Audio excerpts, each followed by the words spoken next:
북한이 어제 하루 코로나19로 21명이 숨지고 17만 4,400여 명의 증상자가 발생했다는 사실을 추가로 공개했습니다. 김정은 국무위원장은 건국 이래 대동란이라면서도 방역 투쟁을 강화해서 위기를 극복할 수 있을 거라고 말했습니다. 취재기자 연결합니다. 조수영 기자.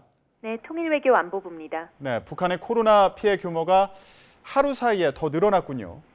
네, 조선중앙통신은 북한에서 어제 하루 동안 전국적으로 17만 4,400여 명의 발열 환자가 새로 발생했고 21명이 사망했다고 밝혔습니다.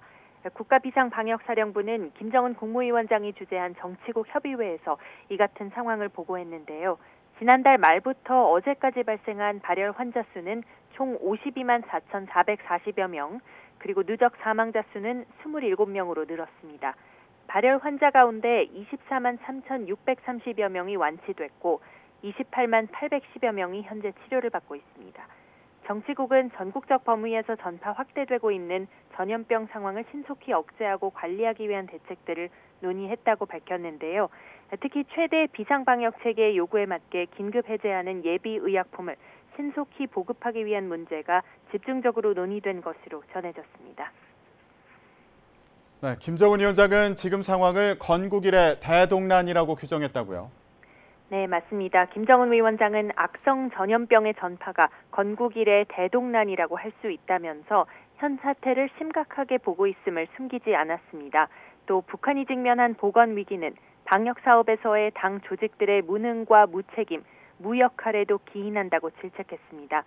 김 위원장은 그러면서도 강한 조직력과 통제력을 유지하고 방역 투쟁을 강화해 나간다면 위기를 극복할 수 있다고 말했는데요.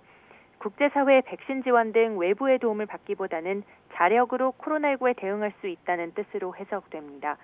김 위원장은 현 상황이 지역 간 통제 불능한 전파가 아니라 봉쇄 지역과 해당 단위 내에서의 전파 상황이라며 악성 전염병을 최단 기간 내에 극복할 수 있다는 신념을 가져야 한다고 강조했습니다.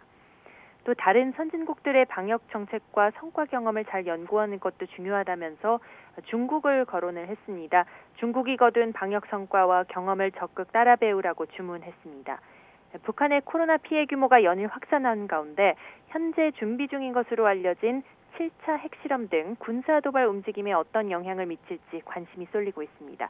지금까지 통일외교안보부에서 YTN 조수연입니다.